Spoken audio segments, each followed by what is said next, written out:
Hello and welcome to the trade setup.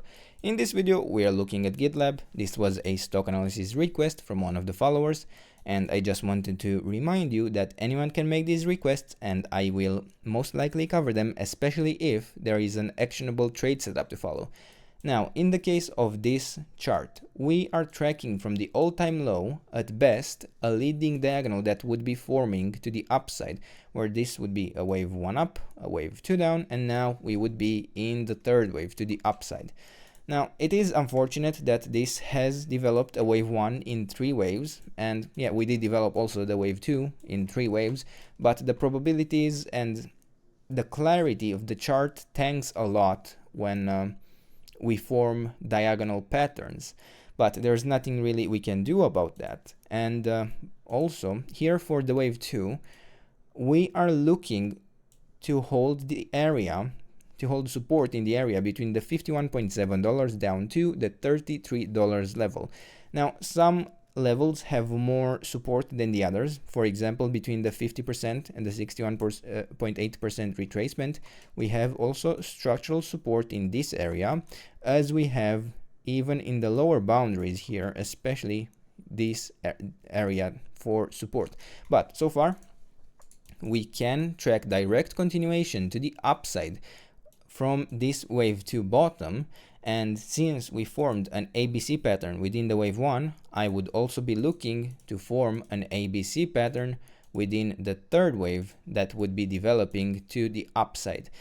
Now, the unfortunate part here is that since it is an A wave that is developing, we will not know if it is developing as a 3-wave move or as a 5-wave move here in the first wave A. But after wave A is complete and wave B is complete, we would be tracking the C wave to the upside. And within that, within the C wave, we can always expect a 5-wave move pattern. The C wave is always a 5-wave move. And especially if the wave 1 to the upside is forming as a 5-wave move, we can look for support in a wave 2 in a 3-wave correction. And this is usually where the entry area is the most rewarding in terms of risk-reward ratio, where we are pretty deep in support, and we can look for the strongest wave of all, most of the times, the third wave reversal to the upside. Now, this can happen even outside of wave C's, outside of a wave C. It can even happen in a wave A, but it's not as predictable. But if an impulse is forming, even the better. Unfortunately, in this case, from this wave 2 low, we also formed a 3-wave move to the upside. So at best, I can say that, okay, maybe we are tracking an internal leading diagonal within this wave A to the upside, but then I would also need to be looking for an ABC pattern within this wave 3. That is not necessarily the ideal scenario that we would be tracking. I mean, that we would want to be tracking, but this is what seems to be happening on this chart. Now, the ideal target for the third wave, assuming the wave 2 bottomed here, although it was quite a deep retracement here, but the ideal target would be at the $63 level at the 138.2% extension. And if I were to look here closer in this area, I am expecting, again, I'm reminding you of, an ABC pattern in the third wave to the upside. So far, we have formed here an internal wave A, a wave B down, and then this seems to be developing as an impulse in the wave C. Normally, let's even actually add a count here. So normally, the ideal target for the wave C would be at the 100% extension, and that would be at around the $54.8 level. Now, in the case of this wave C, it may end a bit early. The count does seem pretty full in this area, but keep in mind it's a very small time frame. It's the micro time frame. It is very fragile, and unexpected stuff could happen overall within such a time frame.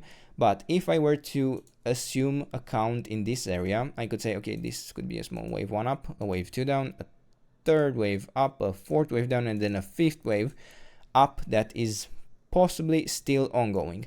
Now, this could be a double 1-2 setup that formed. We could still get another 4-5 pattern once this fifth wave is complete, but overall I wouldn't be focusing on that too much.